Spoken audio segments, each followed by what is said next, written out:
Bapak Ibu sekalian yang dirahmati Allah Subhanahu wa taala. Selamat malam dan selamat bergabung bersama pengajian Kitab Riyadhus Shalihin pada pertemuan yang ke-7.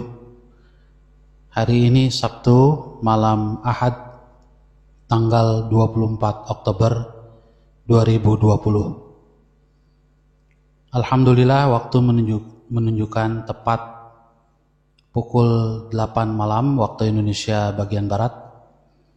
Marilah kita mulai pengajian kita dengan membaca Ummul Quran Suratul Fatihah.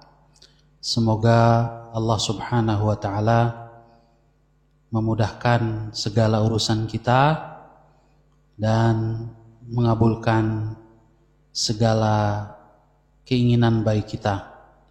Dan tentunya berharap pengajian ini bermanfaat dan menjadi salah satu sarana kita mencintai Rasulullah sallallahu alaihi wasallam dan para ulama. Ala hadhihi niyah Al-Fatihah. A'udzu billahi minasy syaithanir rajim. Bismillahirrahmanirrahim. Alhamdulillahirabbil alamin. Arrahmanir rahim. Maliki yaumiddin. Iyyaka na'budu wa iyyaka nasta'in.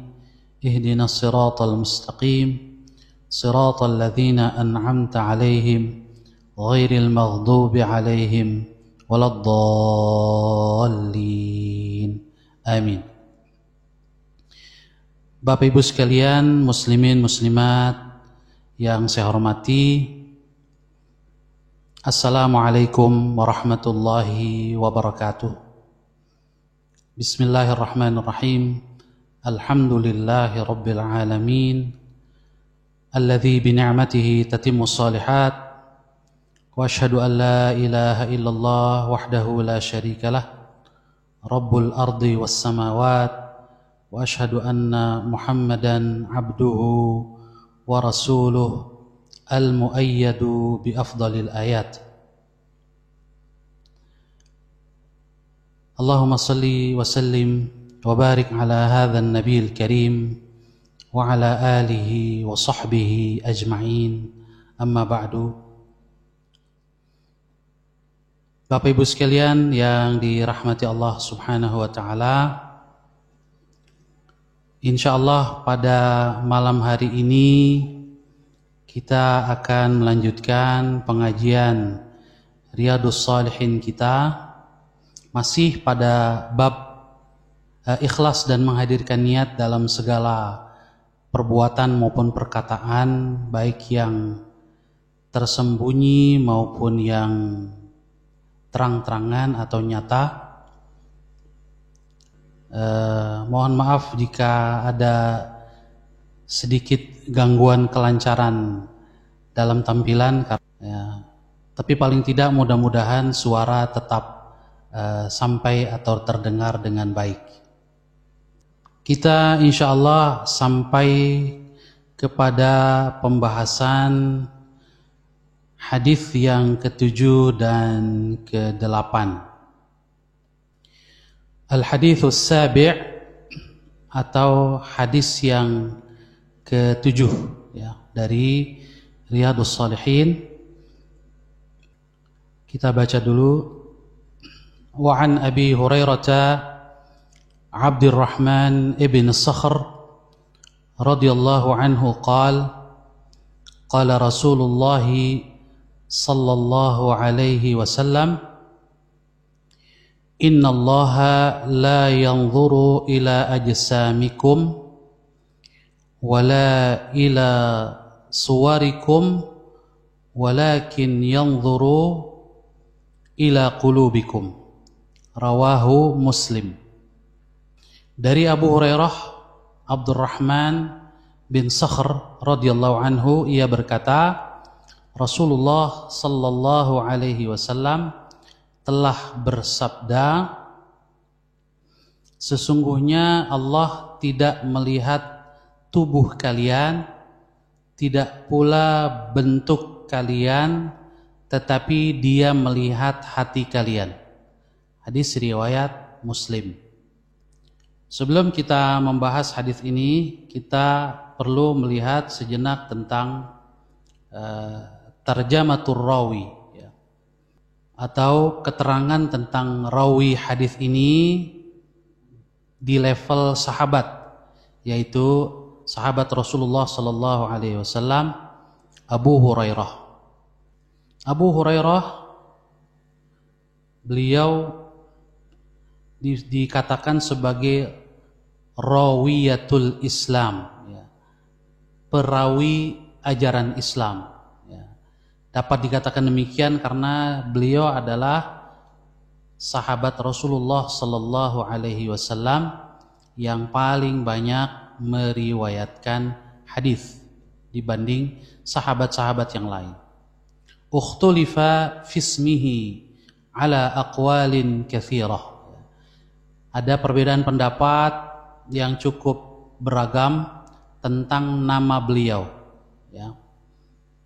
Arjahuha, yang paling rajih, yang paling kuat, bahwa nama beliau adalah Abdurrahman bin Sakhr Ad-Dawsi Al-Yamani. Namanya adalah Abdurrahman bin Sakhr Ad-Dawsi Al-Yamani. Kunniya bi Abi Hurairah. Beliau mendapat kunyah Abu Hurairah. Liannahu kana yal'abu biqittatin wa huwa yar'a ghanaman li ahlihi. Fakannauhu bidzalik. Karena beliau sering terlihat bermain-main dengan seekor kucing sambil menggembalakan kambing. Maka mereka kemudian, masyarakat dan juga Rasulullah SAW memberikan kunyah kepadanya dengan Abu Hurairah. Dari kata hirrun, hir itu artinya kucing. Aslama awwala sanati sab'in. Beliau masuk Islam di awal tahun ke-7, ya, Hijriyah. Ama Fathi Khaybar, yaitu tahun di mana terjadi pembukaan Khaybar, ya, atau pengepungan Khaybar, dan Rasulullah SAW berhasil menguasai Khaybar dari orang-orang Yahudi yang sebelumnya melakukan pengkhianatan terhadap kesepakatan nasional dengan melakukan berbagai pengkhianatan terhadap kesepakatan damai. Oleh karena itu Rasulullah SAW mengusir mereka dari Khaybar. Wa kana faqiran la mala lahu wa la ahl.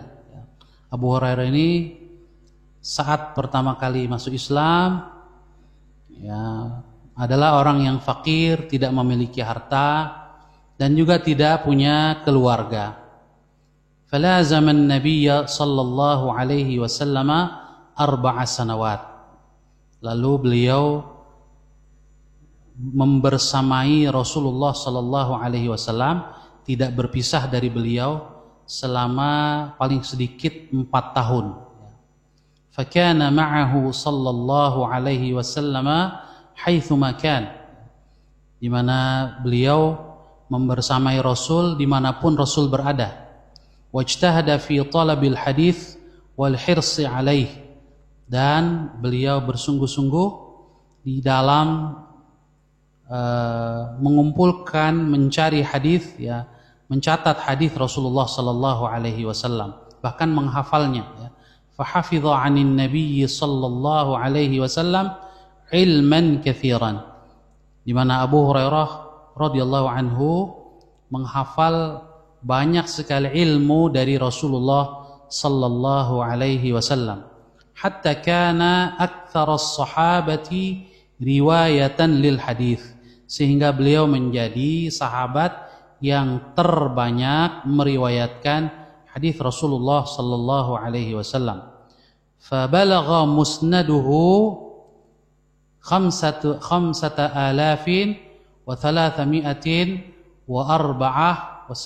haditsan, ya, di mana hadis beliau yang dicatat oleh para ulama itu 5.374 hadis ya, yang diriwayatkan oleh sahabat Abu Hurairah radhiyallahu anhu. Wa rawa anhu hadzal ilma aktsaru min 800 minas sahabah wat tabi'in, dan juga lebih dari 800 sahabat ya, lebih dari 800 sahabat dan tabi'in meriwayatkan ilmu atau hadis dari beliau ya. Jadi kalau dijumlahkan ya, antara jumlah sahabat dengan tabi'in itu lebih dari 800 yang meriwayatkan dari Abu Hurairah radhiyallahu anhu. Nah, ini terjemahannya ya, kurang lebih dari yang tadi saya sampaikan. Beliau wafat di Madinah ya pada tahun 57. Ada juga yang mengatakan 58, ada juga yang meriwayatkan tahun 59 Hijriah ya. Jadi ada perbedaan pendapat tentang tahun wafat beliau. Beliau wafat kurang lebih dalam usia 78 tahun, dimakamkan di Al-Baqi', pemakaman Madinah.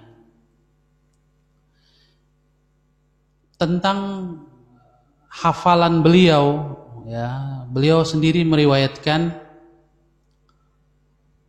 dan apa yang beliau riwayatkan atau apa yang beliau sampaikan ini kemudian diriwayatkan oleh Al-Imam Al-Bukhari dan Imam Muslim, tentunya dengan sanad mereka berdua, bahwa Rasulullah SAW satu hari berkata, ayyukum yabsutu thawbahu fayakhudhu min hadithi hadha thumma yajma'uhu ila sadrih fa innahu lam yansa syai'an sami'ahu. Rasulullah SAW bersabda, siapa di antara kalian yang membentangkan pakaiannya atau burdahnya lalu mengambil hadisku ini, kemudian ia menghimpunnya ke dadanya, maka siapa yang melakukan ini, kata Rasul, ia tidak akan lupa apapun yang telah ia dengarkan. Maka Abu Hurairah radhiyallahu anhu kemudian berkata, fabasattu burdatan alayya hatta farigha min hadithihi. Maka aku pun membentangkan burdahku. Ya, burdah ini sejenis pakaian yang pakaian luar ya, yang bisa dibuka depannya ya, dan kemudian bisa juga ditutup ya. Jadi dia dipakai mengelilingi tubuh ya, seperti baju luar lah ya. Kata Abu Hurairah, aku membentangkan burdahku hingga beliau selesai dari pembicaraannya. Kemudian setelah selesai aku himpun ya, aku tutup lagi burdahku ke dadaku, maka sejak hari itu aku tidak lupa apa yang beliau sampaikan kepadaku. Nah, ini salah satu mukjizat Rasulullah sallallahu alaihi wasallam, di mana apa yang beliau katakan terbukti ya. Yang melakukan seperti yang beliau katakan, yaitu Abu Hurairah, kemudian menjadi sangat kuat hafalannya. Jamaah sekalian, hadirin hadirat muslimin muslimat yang dirahmati Allah Subhanahu wa taala. Itu sekilas tentang Abu Hurairah, perawi hadis ini. Kita kembali kepada hadis. Hadis ini diriwayatkan oleh Imam Muslim dalam kumpulan hadis tentang albir atau tentang kebajikan, pada bab tahrim zulmil muslim wa khadlihi wa ihtiqarihi wa damihi wa irdihi wa malih ya. Bab tentang haramnya menzalimi seorang muslim dan juga tidak mempedulikannya ketika dia menghadapi kesulitan, apalagi diserang oleh musuh. Juga haramnya merendahkan seorang muslim, juga haramnya darah seorang muslim, kehormatannya dan juga hartanya. Ini terjemahannya. Kemudian pengertian dari beberapa ungkapan dalam hadis ya. Rasulullah SAW mengatakan innallaha la yanzuru ila ajsamikum. Sesungguhnya Allah dia tidak melihat tubuh kalian, jisim ya, tubuh kalian. Yang dimaksud tidak melihat tubuh kalian maksudnya adalah la yuthibukum 'alaiha. Tidak memberi balasan atas tubuh kalian. Ya, jadi pahala atau dosa tidak disebabkan karena fisik ya. Bukan karena tubuh yang bagus, atletis atau indah. Ya, juga tidak diberi dosa karena tubuh yang buruk atau tubuh yang tidak indah, tidak demikian. Ya. Tetapi yang diberi balasan adalah niat dari bagaimana kita merawat tubuh ya. Jadi bukan berarti merawat tubuh, memperhatikan tubuh tidak baik ya. Tetapi yang Allah nilai adalah niatnya, motif dari perawatan tubuh kita ya. Itu yang dinilai oleh Allah Subhanahu wa taala. Wa dalilu dzalik ya, dalilnya adalah qauluhu ta'ala. Firman Allah Subhanahu wa taala di dalam surat Saba ayat 37, "Wa ma amwalukum wala auladukum billati tuqarribukum 'indana zulfa illa man amana wa 'amila shaliha." Dan tidaklah harta kalian juga anak-anak kalian tidaklah bisa mendekatkan kalian di sisi kami. Jadi semata-mata karena harta, karena anak itu tidak membuat kita dekat kepada Allah. Tapi yang bisa membuat dekat kita kepada Allah adalah illa man amana. Kalau kita mengelola harta kita, juga mendidik anak kita, pertama dilandasi oleh iman ya, seorang muslim yang beriman. Jadi kalau orang yang tidak beriman kepada Allah dan kepada Muhammad Rasulullah Sallallahu Alaihi Wasallam, maka bagaimanapun harta dan anak mereka tidak akan ada artinya di sisi Allah.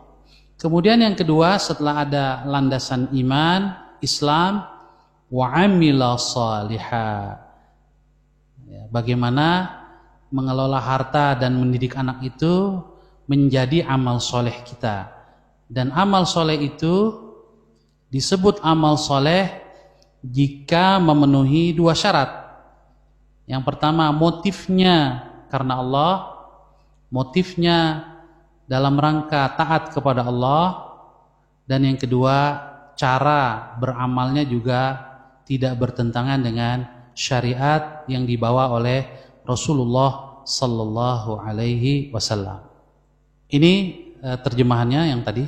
Kemudian dari hadis ini juga ada beberapa faidah. Afadal hadis. Hadis ini memiliki faidah. Yang pertama, al-ithabatu 'ala al-a'mali takunu biman 'aqada 'alaihi al-qalbu min al-ikhlasi wa sidqin niyyah.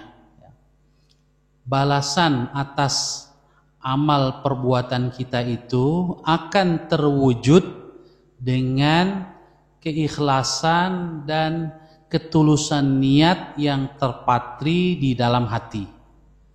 Jadi faktor keikhlasan dan faktor niat ini yang penting. Oleh karena itu Rasul mengatakan walakin yanzuru ila qulubikum ya.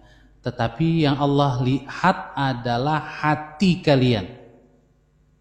Ya.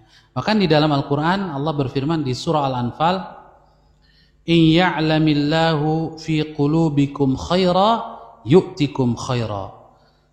Kalau Allah sudah melihat di dalam hatimu ada kebaikan, maka Dia pasti akan memberikan kamu kebaikan.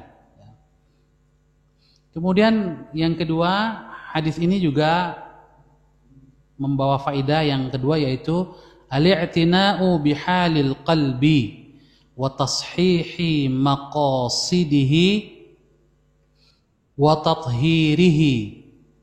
Perlu atau penting memperhatikan keadaan hati. Wa tashih maqasidihi.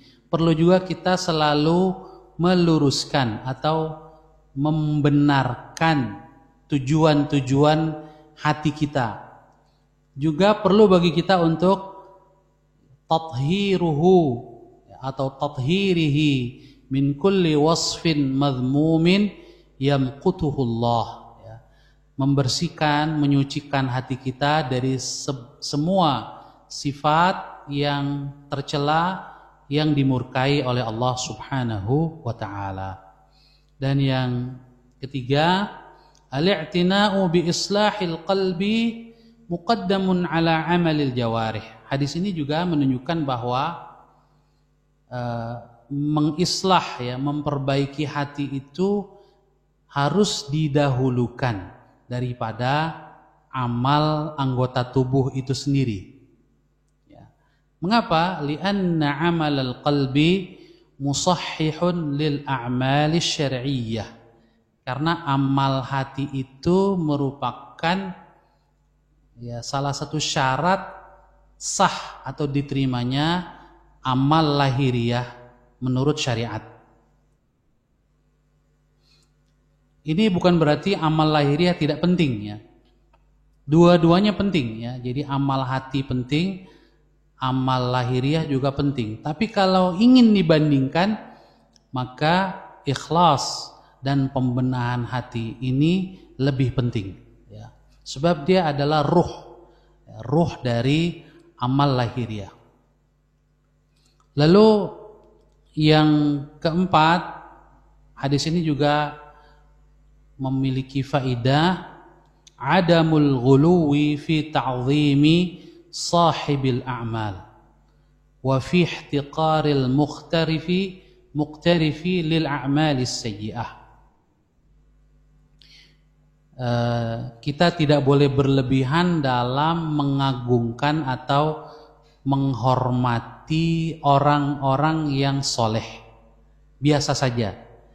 Penghormatan itu harus, tapi tidak boleh berlebihan. Ya. Sebagaimana juga tidak boleh merendahkan seorang muslim yang melakukan perbuatan maksiat atau perbuatan keburukan. Kenapa? Karena bisa jadi orang yang kita lihat dia beramal baik, mungkin saja di sisi Allah ada masalah di dalam keikhlasannya, di dalam hatinya, dan seterusnya. Bukan berarti kita suudzon, tidak. Tetapi dalam konteks bahwa kita tidak bisa memastikan bahwa orang itu pasti soleh juga di sisi Allah, kita hanya bisa berharap, maka dari sisi itu kita tidak boleh berlebihan di dalam menghormati orang yang soleh, sampai kemudian malah menjadi buruk dampaknya bagi dia sendiri. Sebagaimana juga kita tidak boleh menghinakan atau merendahkan seorang muslim yang bisa jadi terjatuh pada perbuatan maksiat atau perbuatan buruk yang lain. Karena bisa jadi di dalam hatinya ada rasa cinta kepada Allah, rasa cinta kepada Rasulullah sallallahu alaihi wasallam, yang dengan sesuatu yang baik ada pada hatinya, Allah mudah mengampuni dosa-dosanya. Jadi disinilah perlunya keseimbangan di dalam menilai orang lain dan lebih menyibukkan dengan menilai diri sendiri, mengoreksi diri sendiri, sibuk dengan aib diri sendiri. Demikianlah hadis ini mengajarkan kepada kita bahwa Allah Subhanahu wa ta'ala tidak melihat fisik kita, bentuk rupa kita, tetapi yang Allah perhatikan adalah qulubikum, hati kita. Hadirin, hadirat, jamaah sekalian yang dirahmati oleh Allah Subhanahu wa ta'ala, ini terjemahan yang tadi saya sampaikan. Kita masuk selanjutnya ke hadis yang ke-8, al-haditsus tsamin. An Abi Musa Abdullah bin Qais al-Ash'ari radhiyallahu anhu qala su'ila Rasulullah sallallahu alaihi wasallam 'anil rajuli yuqatilu syaja'atan wa yuqatilu hamiyatan wa yuqatilu riya'an ayyu dzalika fi sabilillah faqala Rasulullah sallallahu alaihi wasallam man qatala litakuna kalimatullahi hiyal ulya fahuwa fi sabilillah muttafaqun alaih. Dan dari Abu Musa ini kunyahnya, namanya adalah Abdullah bin Qais al-Ash'ari. Kita mungkin lebih sering mendengar Abu Musa al-Ash'ari, ya, begitu saja. Tetapi sebetulnya namanya adalah Abdullah bin Qais, ya. Radhiyallahu anhu, semoga Allah meridhai beliau.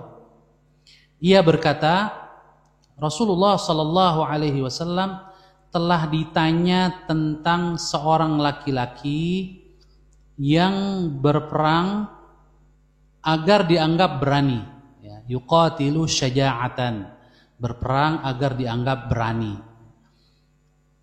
Wa yuqatilu hamiyatan, ya, wa yuqatilu hamiyatan, juga ditanya tentang orang yang berperang karena hamiyah. Apa itu hamiyah? Nanti kita lihat maknanya. Dan yuqatilu riya'an, berperang karena riya, ya. Manakah yang fisabilillah, ya. Manakah di antara itu semua yang fisabilillah, yang disebut dengan berperang di jalan Allah, berjuang di jalan Allah? Maka Rasulullah sallallahu alaihi wasallam bersabda, man qatala litakuna kalimatullahi hiyal ulya fahuwa fi sabilillah. Siapa yang berperang agar kalimat Allah dialah yang tinggi, maka orang itulah, ya, ialah yang fi sabilillah. Muttafaqun alaih. Hadis ini diriwayatkan oleh Al-Imam Al-Bukhari dan Imam Muslim. Hadirin hadirat yang dirahmati oleh Allah Subhanahu wa taala, sebelum kita melihat kandungan hadis, kita kembali melihat dulu tarjamatur rawi, ya, siapa perawi hadis ini di level sahabat, ya, yaitu Abu Musa al-Ash'ari. Beliau adalah Abdullah bin Qais bin Sulaim, ya, namanya Abdullah bin Qais bin Sulaim. Kunniyatuhu Abu Musa al-Ash'ari, kunyahnya adalah Abu Musa al-Ash'ari. Masyhurun bismihi wa kunniyatihi lakin bikunniyatihi akthar. Namanya cukup terkenal dan juga kunyahnya, ya. Tetapi kunyahnya lebih terkenal, ya. Ini juga bagi mereka yang menelaah, ya, sejarah sahabat Nabi. Ata Makkah fa aslama, beliau datang dari kampung halamannya, yaitu perkampungan suku Asy'ariyin, ya, di Yaman. Datang ke Mekah lalu masuk Islam. Tsumma raja'a ila qaumihi bil Yaman. Kemudian setelah itu kembali ke kaumnya di Yaman. Fa aqama biha.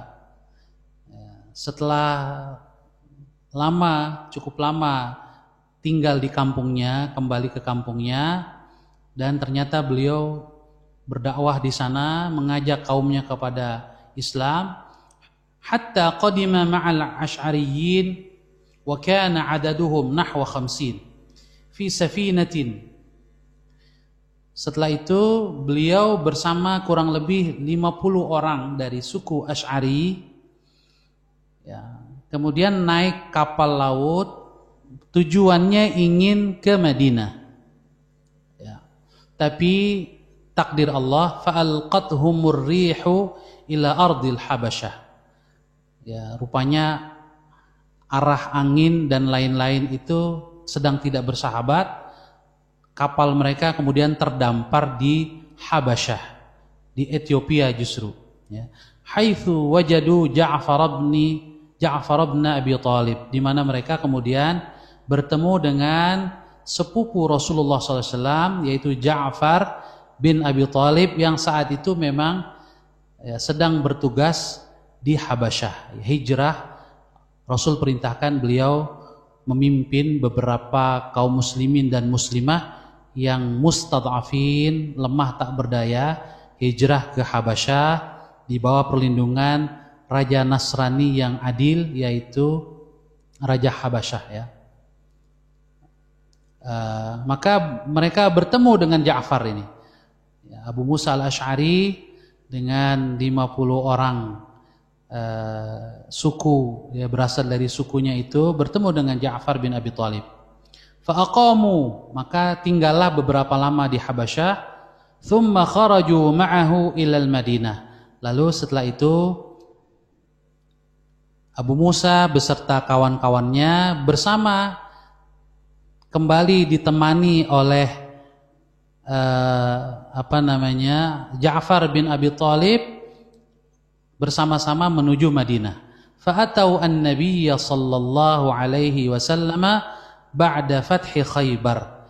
Singkat cerita, sampailah mereka di Madinah bertemu Rasulullah SAW setelah Fathu Khaybar, setelah Khaybar ditaklukkan oleh kaum muslimin. Faqala lahum, maka Rasul bersabda kepada mereka, lakumul hijratu marratain, kalian mendapatkan hijrah 2 kali, ya. Hijratukum ilal Habasyah, yang pertama hijrah kalian ke Habasyah, yang kedua wa hijratukum ilal Madinah, hijrah kalian ke kota Madinah. Hadirin hadirat kaum muslimin muslimat yang dirahmati Allah Subhanahu wa taala, adapun tentang sifat-sifat beliau sangat banyak, sifat-sifat kebaikan sebagaimana para sahabat Nabi Muhammad SAW yang lain. Beliau di sini dikatakan kana qasiran. Beliau ini perawakannya relatif pendek, dan memang orang-orang Yaman itu dibanding orang-orang Arab yang lain ini lebih pendek, ya, fisiknya. Khafifal jismi, ya, tubuhnya pun ringan, ya, tidak gemuk, ya. Qalil sya'ril lihyah, ya, jenggotnya juga tipis, ya, tidak tebal. Namun ada kelebihan dari Abu Musa al-Asy'ari, a'tahu Allahu hasanas saut.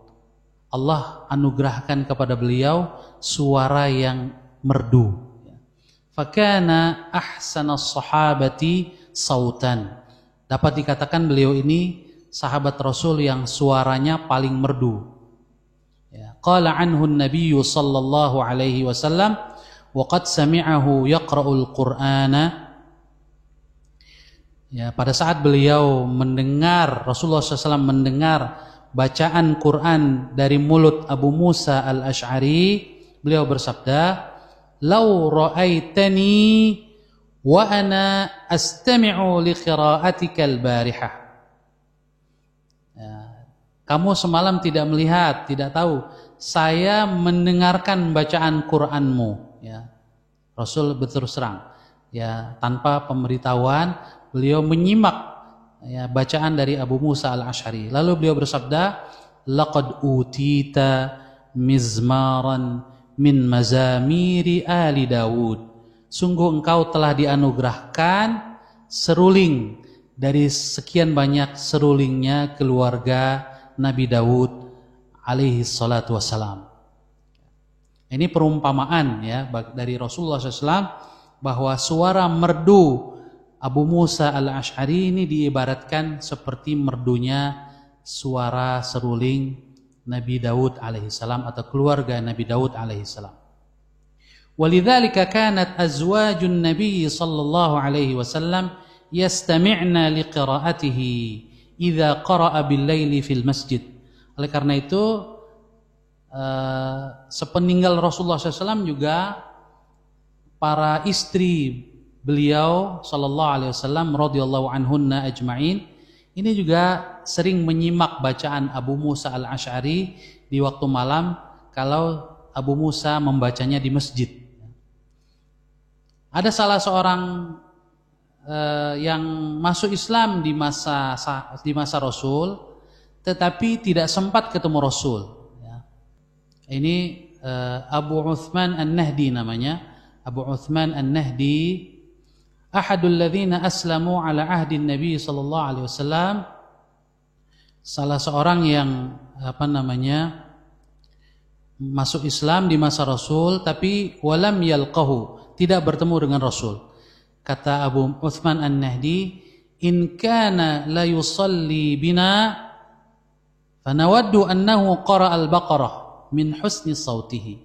Kalau Abu Musa menjadi imam, kami ini justru berharap dia itu baca surat Al-Baqarah karena saking merdu suaranya. Nah, ini mungkin bedanya kita dengan para sahabat Nabi ya. Semerdu-merdunya imam yang mengimami sholat, rasanya kita tidak berharap dia baca surat Al-Baqarah ya. Nah, ini kata Abu Uthman An-Nahdi, ya, kalau Abu Musa jadi imam, kami berharap yang dia baca adalah surah Al-Baqarah, panjang karena suaranya merdu.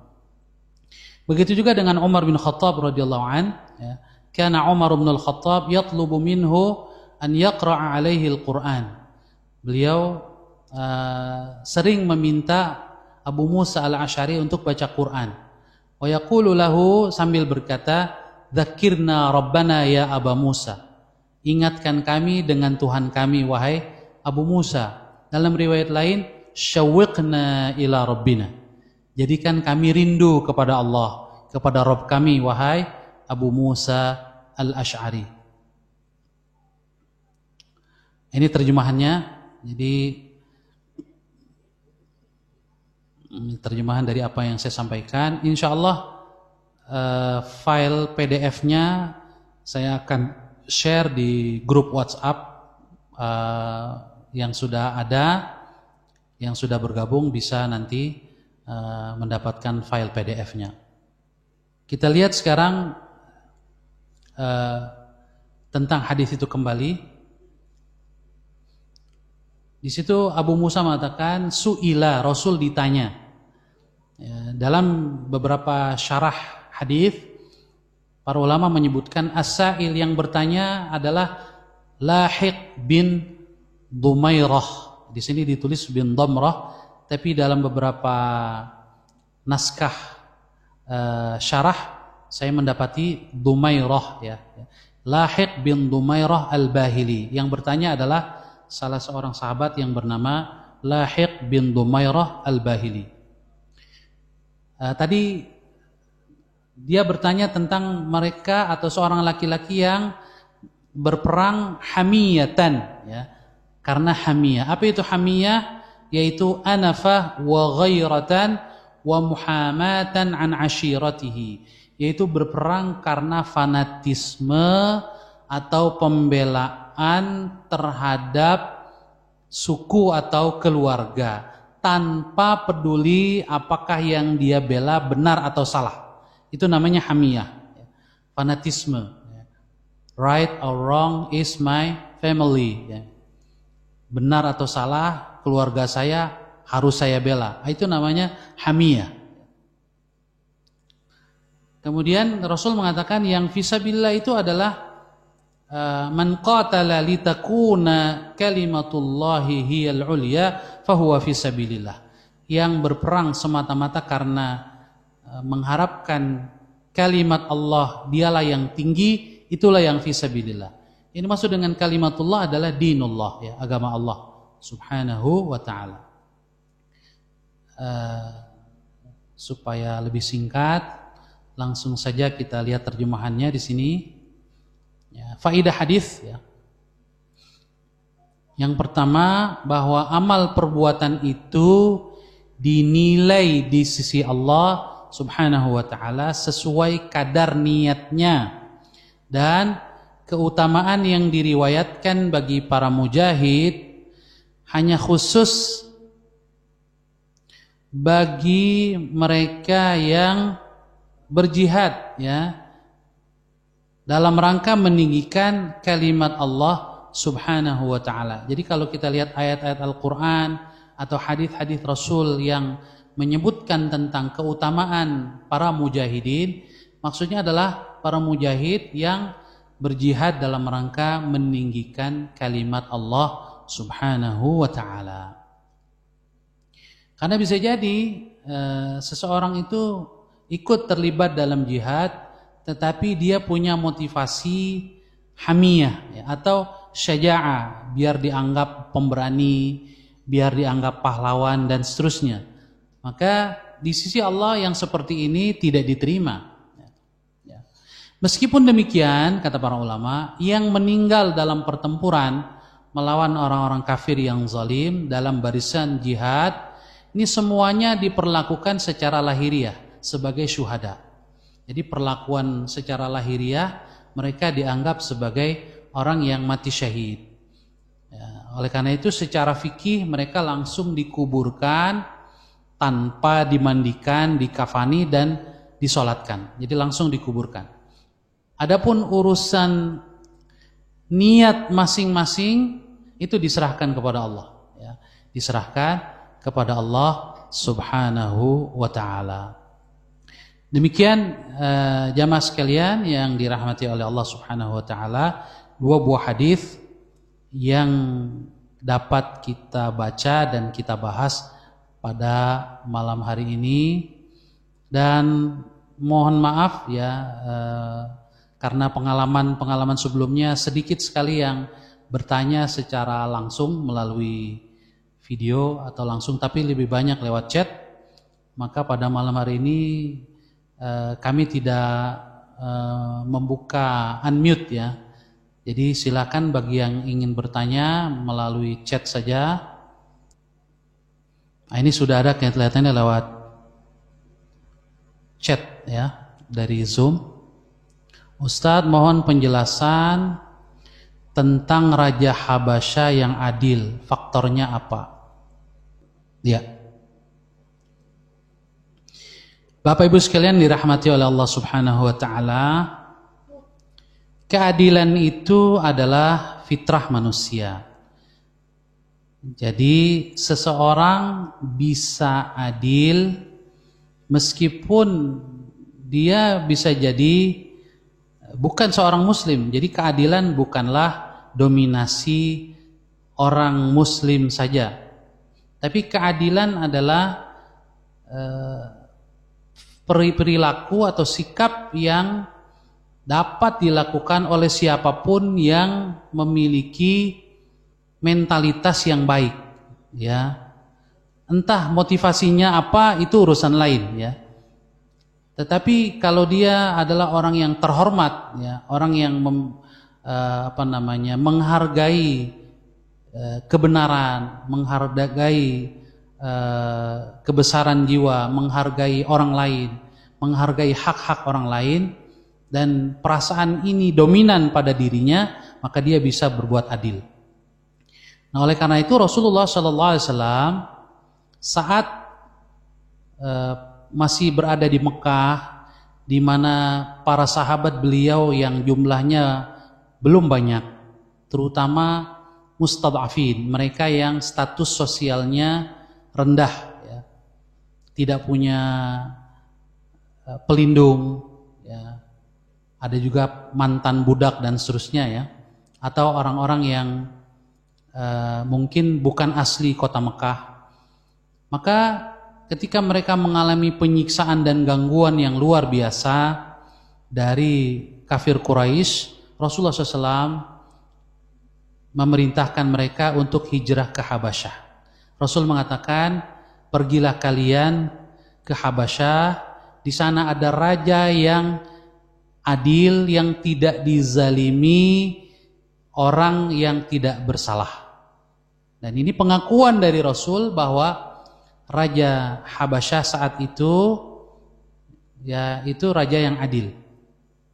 Dan alhamdulillahnya kemudian Raja Habasyah ini masuk Islam, ya, atas izin Allah tentunya, dan melalui dakwah yang disampaikan oleh Ja'far bin Abi Thalib, pemimpin rombongan hijrah ke Habasyah itu. Beliau adalah saudara kandung dari Ali bin Abi Thalib radhiyallahu anhum ajma'in, sepupu Rasulullah sallallahu alaihi wasallam. Bisa dilihat kisah lengkapnya dalam sejarah Nabi tentang kisah hijrah ke Habasyah. Nah, setelah masuk Islam, Raja Habasyah ini sempat korespondensi, surat-suratan, ya, kirim surat, berkomunikasi dengan Rasulullah sallallahu alaihi wasallam. Dalam salah satu isi suratnya bahkan beliau bersedia seandainya Rasulullah SAW menyuruh beliau meninggalkan kerajaannya yang Kristen itu, ya, beliau tidak bisa mengislamkan kerajaannya. Ya, bahkan keislaman sang raja ini pun mendapatkan penentangan dari petinggi-petinggi kerajaan yang lain. Beliau bersedia seandainya Rasul menyuruh beliau hijrah ke Madinah, beliau siap. Tapi kata Rasul, jangan. Tetaplah engkau menjadi raja, ya, karena tugasmu melindungi sahabat-sahabatku yang hijrah ke sana. Nah, di sini sebagian ulama berdalil dengan masalah ini bahwa diperbolehkan seorang muslim atau sebagian komunitas kaum muslimin, ya, terlibat dalam sistem yang belum Islami atau yang tidak Islami, terlibat di dalamnya, ya, dalam rangka kepentingan perlindungan terhadap kaum muslimin, dalam rangka kepentingan dakwah. Wallahu a'lam bishawab. Ya, masih ada pertanyaan? Assalamualaikum. Waalaikumsalam. Bagaimana hukumnya bila kita memiliki sifat hamiyah terhadap ajaran Islam? Ya, kalau pembelaan terhadap ajaran Islam namanya bukan hamiyah, tapi namanya adalah ghairah. Orang lebih sering menyebutnya ghirah, ya. Sebetulnya yang lebih fasih itu atau yang lebih tepat adalah ghairah, ya.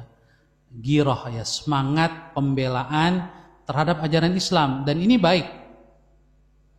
Kalau hamiyah itu biasanya di dalam Al-Quran, dalam ayat Al-Quran itu dikaitkan dengan hal yang negatif. Misalnya di surat Al-Fath itu hamiyatal jahiliyah, fanatisme kejahiliyahan. Jadi modal pembelaan tanpa melihat benar atau salah, itu hamiyah. Atau dalam bahasa lain asobiyah, fanatisme yang buta, ya, berlebihan. Jadi meskipun salah tetap dibela, itu tidak benar. Tapi kalau ajaran Islam, karena ajaran Islam adalah hak, ya, maka pembelaan terhadap ajaran Islam, karena ajaran Islam kita meyakini benar, ya, maka pembelaan terhadap ajaran Islam tidak disebut hamiyah, ya, tetapi dia disebut ghairah, kecemburuan terhadap kehormatan ajaran Islam jika dia dilecehkan atau dihina, ya, sehingga wajib kita membelanya, tentunya dengan cara-cara pembelaan yang tepat. Masih ada pertanyaan ini satu lagi, Ustadz, apa hikmah yang syahid tanpa dimandikan, disolatkan dan dikafani? Orang yang syahid itu kan dia terbunuh, ya, di jalan Allah dalam perang, dan biasanya secara fisik dia mengalami luka, bisa luka senjata tajam atau luka senjata api atau senjata modern, ya, artinya terjadi kerusakan pada tubuhnya dan mungkin mengucurkan darah. Nah, di dalam hadis-hadis sahih disebutkan bahwa darah yang mengucur dari dalam tubuh orang yang mati syahid ini itu akan menjadi saksi nanti di hari kiamat. Jadi tidak dibersihkan. Kalau dimandikan berarti dibersihkan. Ya. Jadi dia menjadi saksi. Dan wangi darahnya itu di sisi Allah lebih wangi daripada kesturi. Ya. Kemudian dia tidak disolatkan. Kenapa? Karena orang yang mati syahid tidak perlu dimintakan ampun untuknya. Karena bacaan sholat jenazah itu adalah intinya itu pada takbir yang ketiga, ya, setelah takbir yang ketiga, di mana orang yang sholat mendoakan jenazah, Allahumma gfir lahu kalau laki-laki, atau Allahumma gfir laha, warhamhu warhamha wa'afihi atau wa'afiha, ya, wa'fu anhu atau wa'fu anha, dan seterusnya. Intinya minta diampuni dosa-dosanya, dimaafkan. Sementara orang yang mati syahid itu dosanya otomatis diampuni oleh Allah Subhanahu wa taala dan dia masuk surga, jaminan. Begitu juga enggak perlu dikafani. Jadi dia mati dikuburkan dengan pakaian perjuangannya itu apa adanya. Itu hikmahnya mengapa dia tidak perlu dimandikan, disolatkan dan dikafani. Wallahu a'lam bishawab. Pas insyaallah jam 9 kita bisa menyelesaikan pertemuan ke-7 ini. Mudah-mudahan apa yang kita baca, kita bahas dan tanya jawab ini bermanfaat. Marilah kita akhiri dengan berdoa. Kita awali dengan membaca Ummul Quran, suratul Fatihah. Al-Fatihah. A'udzubillahi minasyaitonir rajim. Bismillahirrahmanirrahim. Alhamdulillahi rabbil alamin. Ar-Rahmanir Rahim. Maliki yaumiddin. Iyyaka na'budu wa iyyaka nasta'in. Ihdinas siratal mustaqim. Siratal ladzina an'amta 'alaihim ghairil maghdubi 'alaihim waladdallin. Amin. Bismillahirrahmanirrahim. Alhamdulillahi rabbil alamin. Allahumma salli wa sallim wa barik ala Sayyidina Muhammadin wa ala alihi wa sahbihi ajma'in. Allahumma ighfir lana dhunubana wa kaffir 'anna sayyi'atina wa tawaffana ma'al abrar. Allahumma ighfir lana wa liwalidina warhamhum kama rabbawna shighara. Allahumma adfa' 'anna warfa' 'anna al-bala' wal waba' wal fahsya' wal riba والزنا والزلازل وسوء الفتن ما ظهر منها وما بطن وعن بلادنا إندونيسيا هذه خاصة وعن بلدان المسلمين عامة إنك على كل شيء قدير. ربنا هب لنا من أزواجنا وذرياتنا قرة أعين واجعلنا للمتقين إماما. اللهم اغفر للإمام النووي ولوالديه ولمشايخه ولأحبابه وللمسلمين أجمعين برحمتك يا أرحم الراحمين. ربنا آتنا في الدنيا حسنة وفي الآخرة حسنة وقنا عذاب النار. وصلى الله على سيدنا محمد وعلى آله وصحبه أجمعين. سبحان ربك رب العزة عما يصفون وسلام على المرسلين والحمد لله رب العالمين. Lebih kurangnya saya Ahmad Sahal Hasan mohon maaf atas segala kekeliruan dan kesalahan.